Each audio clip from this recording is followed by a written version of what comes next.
こんにちは。スクール加藤のゲーム研究室です。今回はですね、ベトナムの街の様子を、ちょっと撮りながらいろいろとお話をしていきたいと思うんですけれども、今出てきたビルがベトナムのカウザイっていう地域、カタカナだとコウザイと読みますけれども、そこの、ビエット A タワーというビルなんですが、実はですね、そのビルの中に、今年の1月ゲーム会社を作りまして、初の海外法人、ベトナムの法人を作りました。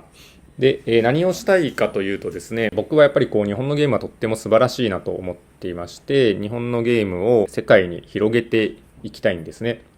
その第一歩としてベトナムのハノイに会社を作りまして、そこで日本のゲームをベトナム版にしてベトナムに出していくというのを海外展開の第一歩にしたいと思っています。今ですね、頑張って、チームを作って日本のゲームをベトナム語にしたり、っていうのを進めているところです。またベトナムでもオリジナルゲームを作ったりですね、していきたいなと思ってますので、これからちょっとそういったお話もいろいろできればいいかなと思っておりますので、皆様よろしくお願いします。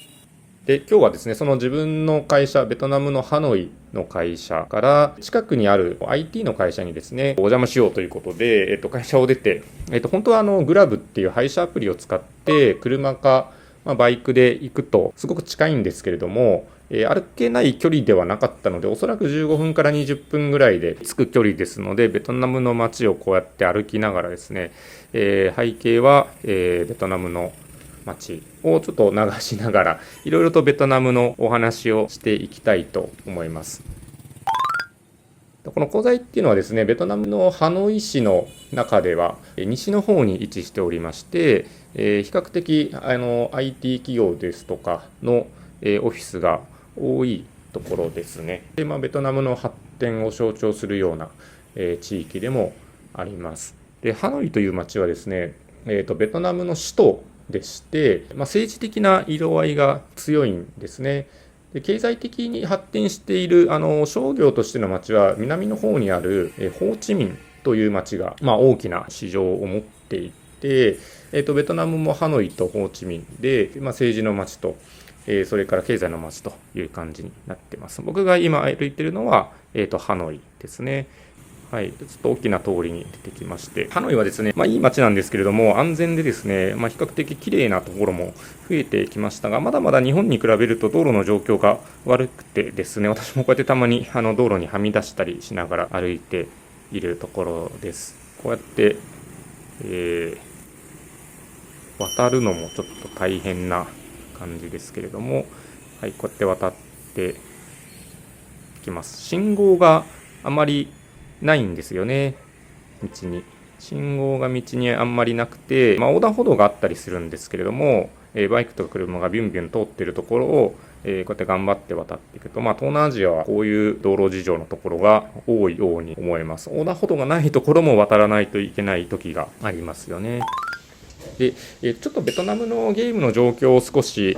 お話をしていきたいと思うんですけれども、ゲームに関して言うとですね、スマートフォンみんな持ってますので、スマホゲーム結構皆さんやってるんですね。あとは、パソコンのゲームも割とやられてまして、リーグオブレジェンドとかですね、そういったものが人気なんですね。結構ゲーマーが多くて、国民性としては、戦うゲーム、ネット上でこう戦争したりとか、相手を倒したりするようなPVP のゲームが好きな国民性ですね。スマートフォンでいろんなゲームやられる方いると思うんですけども、例えばオートチェスとかはですね、オートチェスって8人と対戦して最後にまで生き残った人が勝ちみたいなチェスを模したe スポーツ的なゲームなんですけども、それもベトナムの方結構たくさんログインしていて、僕もたまに遊ぶんですけれども、普通にそういう対戦型のゲームが好きなんだなという感じがします。ゲームの話の続きをしますと、今まではですね、あんまりベトナム産のゲームって目につかなかったんです。今でもそんなに多くないんですけれども、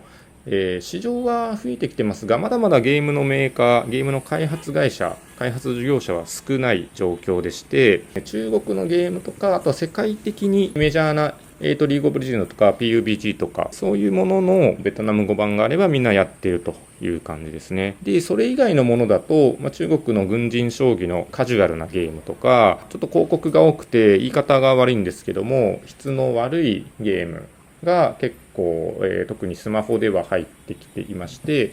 それをやっているという状況ですね。